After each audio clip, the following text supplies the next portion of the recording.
Senate ഹാളിലെ ഗവർണറുടെ പരിപാടി റദ്ദാക്കാൻ സംഘാടകരെ നേരത്തെ അറിയിച്ചുവെന്ന കേരള സർവകലാശാല രജിസ്ട്രാർ അനിൽകുമാറിന്റെ വാദം പൊളിയുന്നു. സംഘാടകർക്ക് അറിയിപ്പ് ലഭിച്ചത് ഗവർണർ സെനറ്റ് ഹാളിൽ എത്തിയതിനു ശേഷം.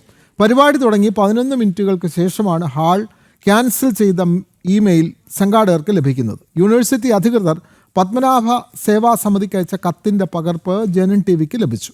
ജനം ബ്രേക്കിംഗ്.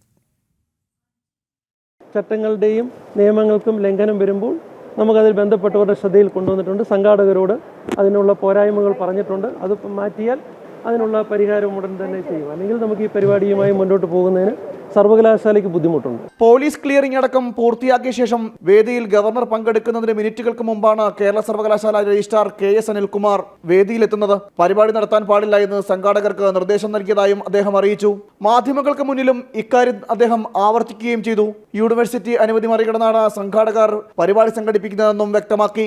എന്നാൽ രജിസ്ട്രാറുടെ ഈ വാദം തെറ്റാണെന്ന രേഖകൾ തെളിയിക്കുന്നത് പരിപാടി സ്ഥലത്ത് ഗവർണർ പങ്കെടുത്ത് 10 മിനിറ്റുകൾക്ക് ശേഷമാണ് സംഘാടകരായ പത്മനാഭ സേവാ സമിതിക്ക് ഔദ്യോഗിക അറിയിപ്പ് ലഭിക്കുന്നത്. ഗവർണർ വേദിയിലെത്തിയ ഉടനെ 6:28 ദേശീയഗാനം ആരംഭിക്കുന്നു. പരിപാടിക്ക് അനുമതി നിഷേധിച്ചുകൊണ്ടുള്ള അറിയിപ്പ് സംഘാടകർക്ക് ലഭിക്കുന്നത് 6:39. അതായത് പരിപാടി ആരംഭിച്ച് 11 മിനിറ്റുകൾക്ക് ശേഷമാണ് അനുമതി നിഷേധിച്ചുകൊണ്ടുള്ള സർവകലാശാലയുടെ അറിയിപ്പ് ലഭിച്ചതെന്ന് സാരം.